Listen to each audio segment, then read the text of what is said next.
Demikian para dukun, demikian para tukang sihir. Maka yang terjadi adalah yang kaya dia semakin kaya, punya kuasa untuk menindas yang lemah semakin tertindas, diperbudak oleh sistem kehidupan demikian. Demikianlah terjadi. Bekerja hanya untuk kumpul, bekerja hanya untuk update status, bekerja hanya untuk foya-foya. Jadi kalau Anda bekerja, berangkat gelap, pulang gelap, akhir pekan cuma foya-foya, akhir pekan cuma update status, saudara, Anda tertinggal. 15 abad lalu, umat jahiliyah sudah melakukan itu. Maka apa yang terjadi? Secara singkat, dalam periode Nabi SAW hendak berhijrah ke Madinah. Hijrah itu artinya berubah menjadi lebih baik. Tidak harus menuntut Anda pindah tempat. Tapi bila di tempat itu tidak membuat Anda menjadi lebih baik, tertekan di dalamnya, Anda mencari peluang di ruang yang lain yang membuat kebaikan Anda dan potensinya terbuka keluar. Maka jika Anda ingin berhijrah sebagai mahasiswa, ingin jadi lebih baik, tidak harus pindah kampus. Keluarkan potensi terbaik Anda. Keluarkan potensi-potensi kebaikan itu. Bila di satu tempat tidak membuat Anda lebih baik, cari ruang lain yang membuat kebaikan Anda dihargai dan tampak dalam kebaikan. Itulah hijrah. Maka dibimbing Nabi oleh wahyu untuk berangkat ke kota Yathrib yang kelak menjadi Al-Madinah Al-Munawwarah. Dalam perjalanan menjelang berangkat itu, turunlah kemudian surah ke-62, khususnya di ayat yang ke-9 itu. Ya ayyuhalladzina amanu idza nudiya lis-salati min yaumil jumu'ati fas'au ila dzikrillah.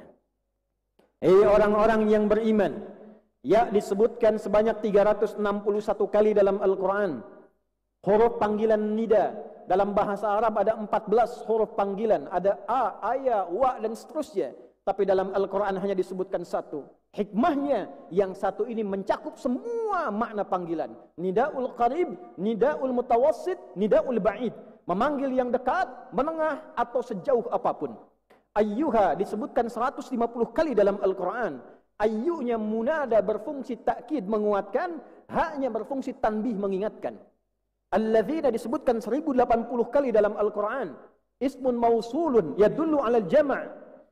Kata sambung, konjungsi menunjuk pada objek tanpa batas. Apakah dia besar, kecil, tua, muda, punya jabatan, tak punya jabatan, tercakup di dalamnya. Disatukan 3 kata ini dengan kata iman. Ya ayyuhalladzina amanu. Hei siapapun Anda yang telah merasa memiliki iman, yang telah mengaku beriman, tak peduli apakah iman Anda sedang lemah sehingga Anda merasa jauh dari Allah. Iman Anda biasa-biasa yang saat dipanggil Jumat baru datang. Iman Anda kuat sebelum dipanggil sudah siap-siap. Saya ingatkan kata Allah. Saya kuatkan, saya tegaskan. Semua dipanggil tanpa kecuali. Tak peduli status sosialnya. Apakah pejabat, apakah rakyat, apakah rektor, apakah dosen, apakah mahasiswa. Sepanjang punya iman disamakan oleh Allah Subhanahu wa ta'ala. Aku berikan informasi menjadi ciri khas dan karakter orang beriman yang ketika itu dikerjakan, iman yang lemah bisa menjadi kuat, yang jauh dari Allah bisa dekat, dan dekat semakin melekat dengan Allah Subhanahu wa ta'ala. Jika ada ayat Al-Quran dibuka dengan kata ya ayyuhalladzina amanu, selain menjadi parameter keimanan kita, sekaligus menunjuk karakter orang beriman yang berbeda dengan orang yang belum beriman. Ya ayyuhalladzina amanu, hei orang-orang yang beriman. Setelah Anda mengatakan beriman, buktikan keberimananmu dengan menunjukkan karakter iman. Iman itu membawa pendidikan karakter. Memunculkan sinyal yang beda. Ada sinyal dalam kolbu kita, masuk ke dalam pikiran kita, diperintahkan ke dalam bagian tubuh kita, dari karakter moral, karakter takwa, karakter intelektual, menuju karakter kinerja. Jadi orang punya iman itu akan beda berperilakunya dengan orang yang belum punya iman. Memandang dengan iman, memandang tanpa iman, itu berbeda. Kullil mu'minina yaghuddu min absarihim. Katakan bagi yang telah memiliki iman para lelaki, cara pandangmu akan berbeda. Karena imanmu akan membimbing matamu bagaimana cara memandang. Oleh karena itu orang punya iman tak semua bisa dipandang. Yang menurut imannya tak baik, dia akan tinggalkan. Karena mencelakakan pada dirinya. Bicara pakai iman, berjalan pakai iman, belajar pakai iman. Ayat-ayat tentang belajar, tentang analisis, tentang masuk kelas. Dibuka dengan iman. Wa ma kana al-mu'minuna liyanfiru kaffah. Falaula nafara min kulli firqatin minhum ta'ifah liyatafaqahu fid din wa liyunziru qaumahum idza raja'u ilaihim la'allahum yahdharun. Dan tidaklah orang-orang beriman, pelajar beriman, mahasiswa beriman, dosen beriman, dia berangkat begitu saja. Dia punya nilai seperti pejuang fi sabilillah. Kalau meninggal statusnya syahid. Tapi bagaimana pelajar beriman itu? Dia serius belajarnya. Dia serius mencernanya, dia pahami pelajarannya, dia bawa yang dia pahami untuk diajarkan kembali pada masyarakat kampungnya, sehingga semua merasakan hasil dari pembelajarannya. Duduk paling depan, bertanya bila tak paham, bukan datang paling belakang, kadang-kadang tertidur, titip absen, ujian baru baca sehari sebelum ujian. Itu bukan karakter orang beriman. Apa kaitan dengan Jumat? Idza nudiya lis-sholati min yaumil jumu'ah.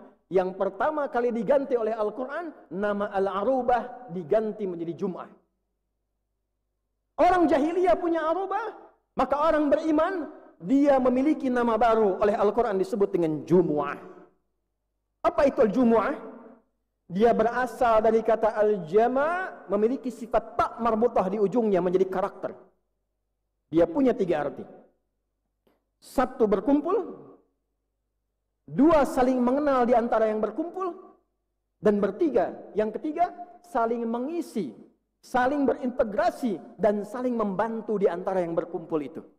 Berkumpul, saling mengenal, saling mengisi, saling membantu, mengintegrasikan kemampuan di antara yang berkumpul itu. Jadi ketika orang-orang jahiliyah yang belum beriman mereka kumpul, umat Islam gak dilarang kumpul, silahkan kumpul, tidak dilarang. Tapi jangan sampai kumpulmu tidak melahirkan karakter imanmu. Kalau cuma kumpul, ngobrol yang tidak ada manfaatnya, hanya update status, tunjukkan kemampuan sosialnya, orang jahiliyah sudah punya itu. Apa bedanya dengan orang beriman? Datang kumpul, dipanggil ya ayyuhalladzina amanu, diberikan apresiasi tinggi dengan iman kita. Karena itu para sahabat merasa bahagia, bangga ketika dipanggil dengan ya ayyuhalladzina amanu. Allah mengakui kita. Idza nudiya lis-sholati min yaumil jum'ah. Ayo datang kumpul. Tunjukkan pada yang belum beriman begini caranya kumpul yang baik. Datang. Tapi bukan untuk duduk, ngantuk, bikin khutbah sendiri, kadang tidur, sholat dan pulang, bukan itu. Duduk. Kenali siapa yang duduk. Untuk itu tidak pernah ada Jumat di masa Nabi kecuali kenal siapa yang hadir di sampingnya. Nabi sampai hafal siapa yang pojok kiri, siapa yang tengah, siapa yang tiang itu, siapa yang enggak datang, siapa yang sakit. Bahkan hadis-hadis yang terkait dengan Jumat diimplementasikan dalam konteks sosial.